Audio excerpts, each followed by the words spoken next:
देखिए, लोकसभा चुनावों में बीजेपी के ग्रामीण वोट बैंक में गिरावट आई थी और शायद इसी वजह से बीजेपी अकेले बहुमत ना पा पाई। इस बात से सबक लेते हुए मोदी सरकार ने शपथ ग्रहण के फौरन बाद ही किसान सम्मान निधि की 17वीं किस्त भी जारी कर दी और मोदी सरकार तीसरे टर्म में किसानों की नाराजगी मोल नहीं लेना चाहती।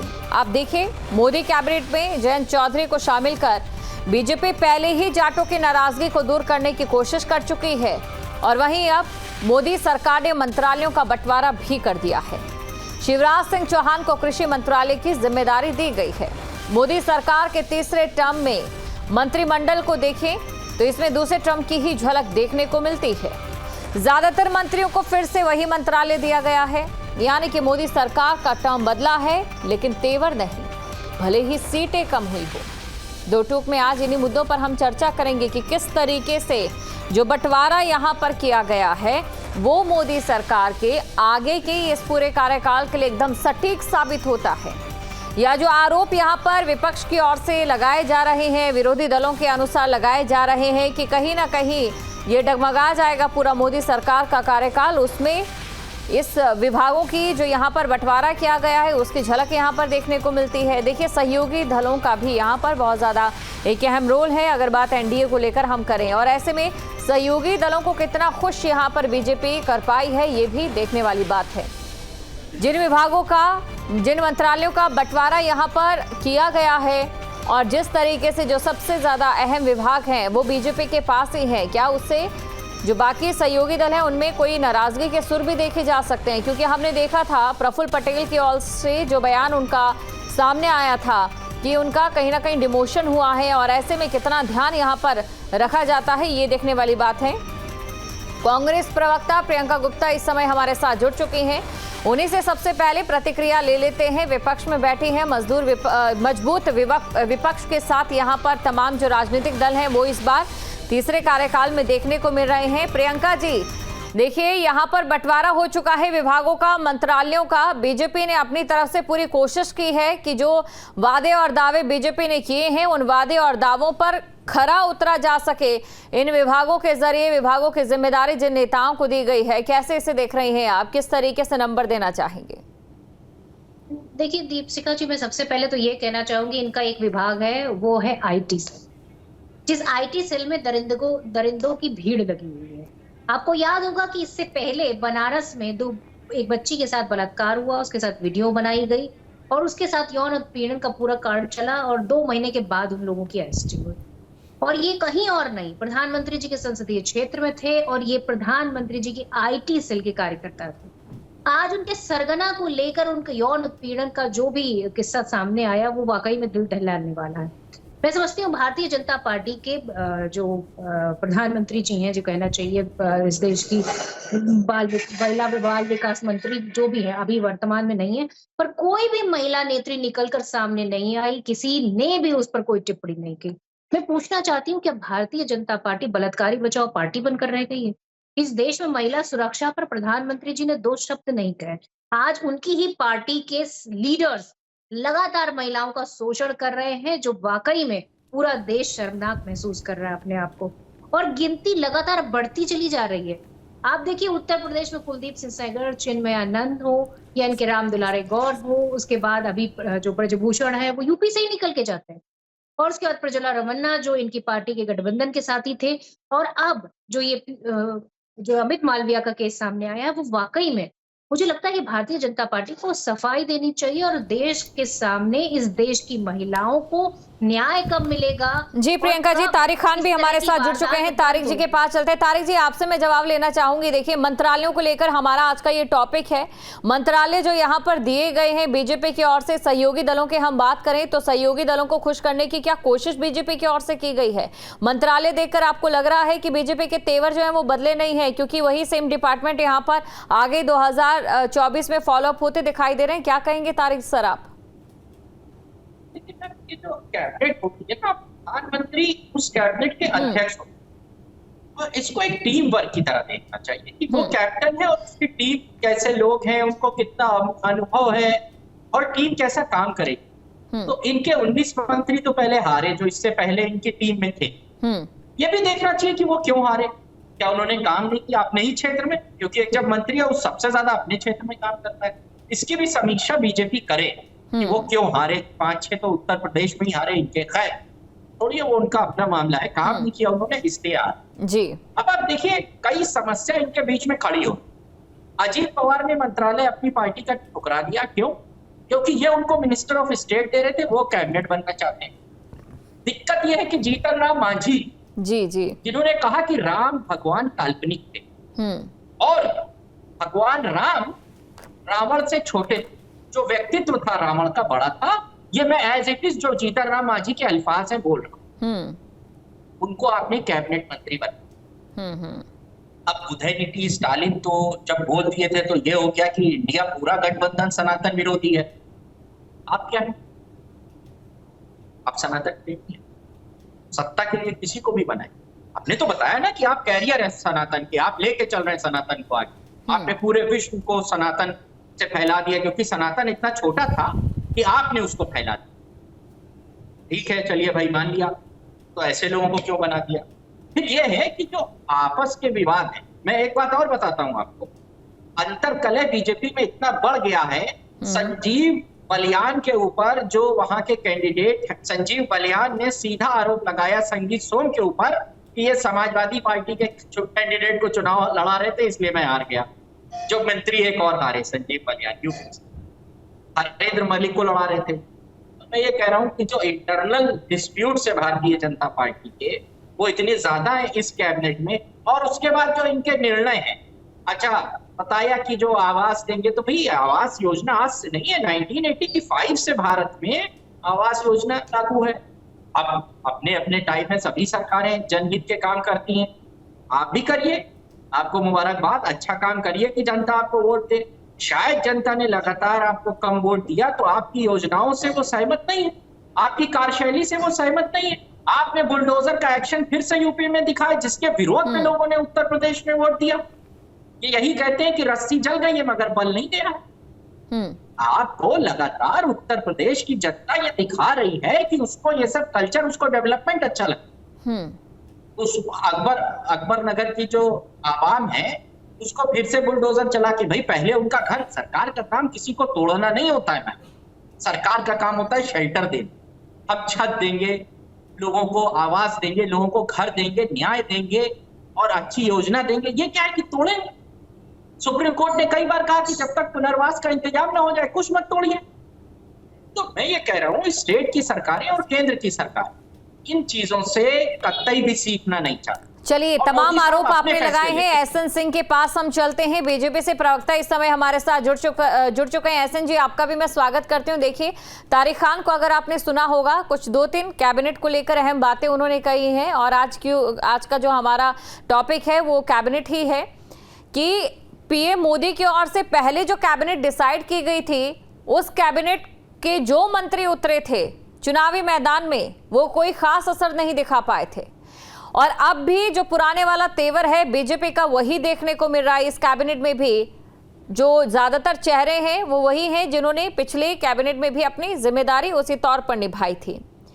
अब सर, यहाँ पर लगातार विरोधी दल ये कह रहे हैं कि आगे जो आने वाला समय है बीजेपी के लिए ज्यादा सही नहीं होगा, क्योंकि बीजेपी भी अभी तेवर ही दिखा रही है, लेकिन बीजेपी को जमीनी स्तर पर भी सोचनी होगी चीजें।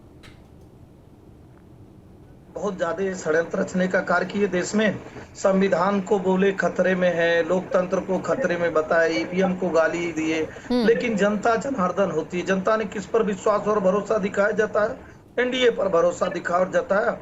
2014 में भी एनडीए की सरकार, 2019 में भी सरकार और 2024 में भी सरकार। हम अपने विपक्ष के मित्रों, भाई और बहन दोनों लोगों का स्वागत और सम्मान करते हैं। जनता इस लायक बना रखी है कि ये सवाल उठाएंगे, बवाल मचाएंगे। अपनी सरकार में भी यही कार्य की और जनता जनार्दन ने हमको चुना कि 140 करोड़ जनता के साथ पारदर्शिता से, ईमानदारी से, जवाबदेही से हम जनता के लिए कार्य करें, तो निश्चित तौर पे हमें इनकी बातों पे कम ध्यान देना है और जनता के साथ हम जो वादा करके आए हैं, जिस विश्वास के साथ 10 साल जनता के बीच में हम कार्य करते रहे, आज जनता ने जिस तरह से यानी कि एनडीए पर भरोसा जताया है। एसएन जी, तारिक जी ने टीम को बधाई भी दी है, मोदी की जो नई टीम है, लेकिन उसी के साथ उन्होंने ये सवाल भी पूछा है, कुछ नेता हैं जो कि डिमोशन के लिए काफी ज्यादा चिंतित जरूर दिखाई दिए कि वो पहले कैबिनेट मंत्री रह चुके हैं पूर्व में, लेकिन राज्य मंत्री का दर्जा उन्हें दिया जा रहा है। ये जो है एक चिंता का सबब बीजेपी के लिए चुनौती भी बन सकता है आने वाले समय में क्या?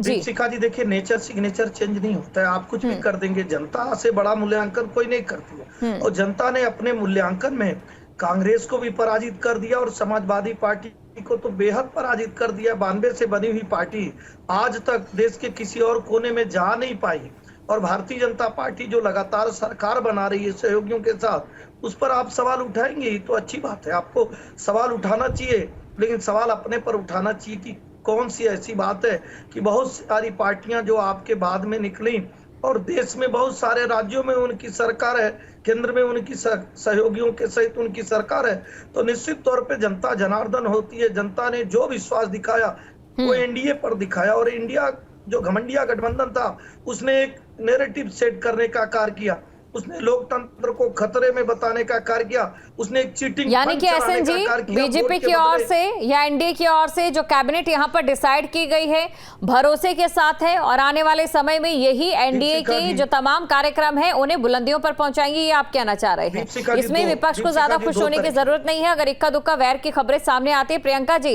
इक्का दुक्का वैर की खबरें जरूर सामने आई है बीजेपी के कुछ नेताओं से कि उनका डिमोशन जरूर किया गया, लेकिन बहुत से ऐसे लोग भी तो हैं जो इस कैबिनेट पर भरोसा जता रहे हैं, एनडीए पर भरोसा जता रहे हैं। देखिए, मुझे लगता है कि सबसे पहले इन्होंने जो कहा एसएन सिंह जी ने, खुद को देखना चाहिए, तो मुझे लगता है वाकई में सही कहा है आज इन्होंने कि इनको खुद देखना चाहिए। जैसे कि अमित मालविया को इन्हें देखना चाहिए कि इनकी आईटी सेल इतनी बेलगाम हो चुकी है कि किसी भी महिला के साथ वो अभद्रता कर सकती है, यौन उत्पीड़न कर सकती है, और हम नहीं कह रहे, इनके खुद के पार्टी के लोगों ने लिखित रूप से उसकी कंप्लेन की है। उस पर ये क्या बोलेंगे? देश ने तो विश्वास किया, पर आपने उनको क्या दिया? विश्वासघात। आपने हाथरस की बेटी के साथ क्या किया? आपने कठुआ में क्या किया? आपने क्या किया जो है अंकिता भंडारी के केस में आज भी उसकी मां को 2 साल हो गए, न्याय नहीं मिला। इन्हीं हरकतों की वजह से और इसी चाल चरित्र चेहरे की वजह से आज आप जी प्रियंका जी, कैबिनेट को लेकर क्या कहेंगे जो आज कैबिनेट डिसाइड किया है बीजेपी ने? देखिए, कैबिनेट को लेकर मैं सिर्फ इतना कहूंगी कि भारतीय जनता पार्टी के किसी भी नेता में अब किसी को विश्वास नहीं रह गया। उत्तर प्रदेश में पूरी तरीके से बेदखल हो गए, इनके 16 मंत्री हार गए, और उसके बाद किसी भी मंत्रालय में कोई काम होता तो मुझे लग रहा है कि वो तो पीएमओ से ही होता था, तो मंत्रियों की जरूरत ही नहीं पड़ती थी। अभी भी इनका आंतरिक कलह इतना है कि ये डिसाइड नहीं कर पा रहे कि उत्तर प्रदेश में मुख्यमंत्री रहेंगे भी या नहीं रहेंगे। तो हकीकत में ये पूरी तरीके से ये हिली हुई सरकार है, और इस सरकार का कोई एजेंडा नहीं है। आप देखिए उत्तर प्रदेश में जो अयोध्या के लोगों ने आईटी सेल उनको कोसना चालू कर दिया है, और मुझे लगता है कि ये जिस हिंदुत्व की बात करते हैं, जिस सनातन की बात करते हैं, उसमें महिलाओं का सम्मान सर्वोपरि है। महिलाओं को मां और बहन के रूप में देखा जाता है, और भारतीय जनता पार्टी इसके लीडर्स ना महिलाओं का सम्मान कर रहे हैं, ना महिलाओं की इज्जत कर रहे हैं, ना उनकी रक्षा कर पा रहे हैं, बल्कि आज लोग ये सोच रहे हैं कि किस तरह से इस बलात्कारियों बचाओ पार्टी से अपनी। प्रियंका जी, बीजेपी को तमाम कोसा, एनडीए को तमाम कोसा, बावजूद उसके पीएम पद की शपथ मोदी जी ने ले ली, कैबिनेट एनडीए की बन रही है। देखिए, जो बैसाखी पे सरकार चल रही, कितने दिन चलेगी मुझे नहीं पता, पर हकीकत ये है कि आज ये मोदी गवर्नमेंट की हार है, और पूरी तरीके से सिर पर सिर पाते थे और अरे मुद्दों पे बात करेंगे नहीं। इनकी सरकार देखिए, ऐसा है कि 10 साल हमने भी सरकार चलाई गठबंधन के साथ में, पर दूसरी सरकारों को नहीं तोड़ा। ये तो इनके साथ जो गठबंधन के साथी हैं वो तो बेचारे डर रहे हैं कि कब ये उन्हीं को तोड़ देंगे। और हकीकत ये है कि हमने इस देश में जो प्रगति की है वही आपके लिए सबसे बड़ा चैलेंज है। आप अगर उसको छू, चलिए तारिक जी के पास चलते हैं। तारिक जी भी कुछ कहना चाह रहे हैं। जी तारिक जी। एक तो एसएन सिंह साहब, मेरे पे रनिंग कमेंट्री मत करिएगा आप अपने टाइम। देखिए 9% कम हो गया यूपी में। देर से जुड़ते हैं, उसके बाद दूसरों की डिबेट में ये बोलना स्टार्ट कर देते हैं। जी जी तारिक जी बोलिए आप। एंकर महोदय, इसको म्यूट कराइए। डिबेट करने के लिए बैठे हैं। तारिक जी बताइए आपकी आवाज ऑडिबल है। बीच में नहीं दूसरा कोई बोल रहा होगा तो उसके सिंह साहब देखिए बीच में नहीं बोले। मैम देखिए इनकी तानाशाही देखिए ये देखिए अहंकारी लोगों को देखिए अगर बीच में डिस्टर्ब कर रहे हैं मैं चुप जाता हूँ। मैम ये तरीका नहीं है। एसएन जी आपके पास में लौटूंगी। देखिए अनुरोध है आपसे, एक बार तारिक जी को बोलने दीजिए, उसके पास में आप ही के पास आ रही हूँ। जी तारिक जी, 9% वोट कम हो गया इनका, छोटी बात है। 26-28 सीटें यहाँ हार गए, छोटी बात है। प्रधानमंत्री कहाँ 4.5 लाख से जीतते थे, 1.5 लाख से जीते, छोटी बात है। इनके न जाने कितने मंत्री यूपी से चुनाव हार जाते हैं, छोटी बात है। अयोध्या चुनाव ये हार गए, छोटी बात है। सनातन को बता रहे थे कि हम अपने कंधे पे लिए हैं, छोटी बात है। मुसलमान आरक्षण के विरोध में चुनाव लड़ा और चंद्रबाबू नायडू के साथ मिलकर मुसलमानों को 4% आरक्षण दे रहे हो, छोटी बात है। छोटी बात है। कह रहे थे कि जब तक जिंदा हूं मुसलमानों को आरक्षण नहीं देने दूंगा। अब चंद्रबाबू नायडू के साथ मिलकर वही 4% मुसलमानों को आरक्षण दे रहे हो, उसके समर्थक बने हो। क्योंकि सत्ता की मलाई चाटनी है। सत्ता की मलाई चाटने के लिए किसी हद तक गिर जाओगे। भारत के हिंदुओं के साथ छल कपट किया आप लोगों ने। क्यों? क्योंकि उनसे वोट मांगा कि दो मुझे वोट, मैं आरक्षण नहीं होने दूंगा धर्म के नाम पर। और वही 4% चंद्रबाबू नायडू का लड़का कह रहा है जारी रखेंगे। क्या स्टैंड है? मुंह नहीं खोल रहा इस बात के ऊपर, चुप बैठे, गूंगे बहरे हो चुके हैं ये लोग। सत्ता के लिए किसी हद तक गिरने के लिए तैयार है। चलिए एसएन जी के पास चलते हैं। आपने तमाम जो आरोप हैं बीजेपी पर लगाए हैं, एसएन जी से जवाब ले लेते हैं। एसएन जी, इसी के साथ मेरा ये सवाल है, विभागों का बंटवारा तो कर दिया गया है, लेकिन क्या सहयोगी दल इससे खुश नजर आएंगे और क्या 5 साल तक आगे भी खुश रहेंगे? एक और सवाल मेरा यहाँ पर आपसे, ये निर्बाध तरीके से अभी तक बीजेपी के जो फैसले थे, चाहे मोदी सरकार 1 या मोदी सरकार 2.0 की बात करें, वो आगे भी जारी रहते थे, लेकिन इस बार स्थितियां और परिस्थितियां दोनों ही अलग हो गई। और ऐसे में जब सामने मजबूत विपक्ष नजर आ रहा हो तो किस तरीके से बीजेपी से देखिए? दीपशिखा जी, दोनों बातों का जवाब देता हूं। पहले आपकी बात का जवाब देता हूं। देखिए आज लोकतंत्र कायम है जी, आज ईवीएम पे भी गाली नहीं है और एनडीए की सरकार बन गई, ये सब लोगों ने देखा। और ये जरूर आपको बताना चाहूंगा कि भारतीय जनता पार्टी और सहयोगियों के साथ जो सरकार है वो पूर्णतः 5 वर्ष पूरा करेगी, बहुत मजबूती के साथ। जो दूसरे लोग हैं वो गाली देने का कार्य चुनाव में भी किए और आगे भी करते रहेंगे। अब दीपशिखा जी अपने मित्र की बात को आप तो फूल बरसा रहे थे पूरे चुनाव। प्रियंका जी एसएन जी को बोलने दीजिए। जी, किसी ने समाजवादी पार्टी को वोट नहीं किया, हम नहीं मानेंगे।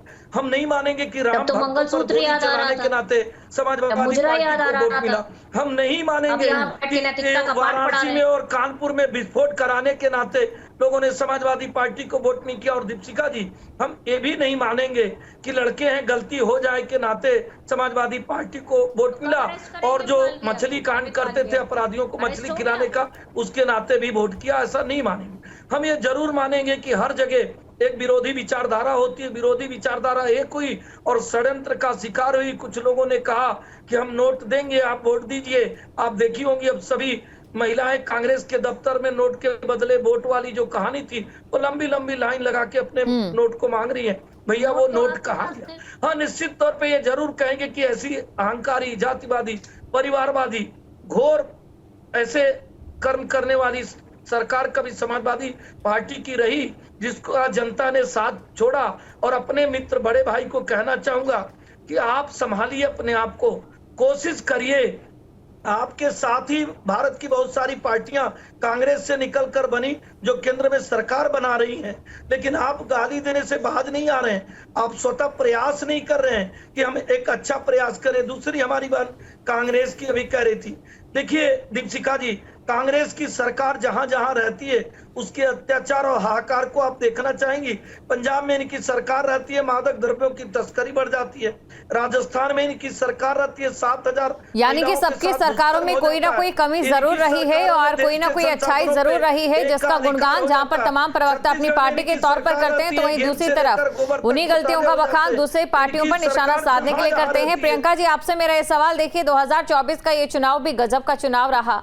कांग्रेस खुश है कि पहले से ज्यादा सीटें कांग्रेस के हाथ लग गई, सपा खुश है, सपा का प्रदर्शन बेहतर हो गया, बीजेपी खुश है, एनडीए की सरकार बन गई, और ईवीएम भी खुश है कि उस पर अब किसी ने आरोप नहीं लगाया। देखिए, मैं सिर्फ इतना कहना चाह रही हूँ, अभी ये कह रहे थे कि जो है कि वहां पे मादक पदार्थों की जो है तस्करी बढ़ गई। इनसे पूछना चाहूंगी, मुद्रा पोर्ट पे ये कुंटलों जो पकड़ी जा रही है वो किसके कहाँ पे पकड़ी जा रही है? उसका ठीकरा इनके सर पे फोड़ना चाहिए। फिर तो सभी लोगों को मिलकर नहीं फोड़ पाएंगे। लेकिन हकीकत ये है कि भारतीय जनता पार्टी नोट के बदले वोट की बात जब करती है तो याद आ जाता है इलेक्टोरल बॉन्ड। जिसमें बिल्कुल बेलगाम तरीके से पहले धमकाया जाता है, फिर पैसे वसूले जाते हैं। आज सबसे ज्यादा पैसा है किसके पास? भारतीय जनता पार्टी के पास। और सबसे ज्यादा बड़े कार्यालय किसके बने होंगे? 5 स्टार भारतीय जनता पार्टी के पास। भारतीय जनता पार्टी के पास अगर कुछ नहीं है तो वो ना है चाल, ना चरित्र और न चेहरा। ये जिस तरह से महिलाओं के ऊपर अत्याचार कर रहे हैं, मुझे लगता है कि बहुत जल्दी इस देश की महिलाएं इनसे ऊब कर इन्हें पूरी तरीके से सत्ता से बेदखल करेंगी। और हकीकत ये है कि इस देश की महिलाओं को भी समझ में आ गया है कि अपनी बेटियों को बचाना है तो सिर्फ और सिर्फ भारतीय जनता पार्टी के नेताओं से बचाना है। चलिए तारिक जी के पास चलते हैं। तारिक जी, यही सवाल जो प्रियंका जी से मैंने पूछा, मैं आपसे भी पूछ लेती हूँ कि ईवीएम पर जो आरोप लग रहे थे बीजेपी के जीतने से पहले, वो जब एनडीए की सरकार बनती है या फिर सपा का अच्छा प्रदर्शन होता है उसके बाद वो गायब हो जाते हैं। और दूसरी तरफ देखिए, मंत्रिमंडल का आज का ये हमारा टॉपिक तो है ही, लेकिन इसमें क्या आपको लगता है कि सहयोगी दलों को खुश करने की कोशिश की है या फिर जिस तरीके से चीजें निकलकर सामने आ रही थी बीजेपी उसमें कामयाब नहीं होती दिखाई दी है?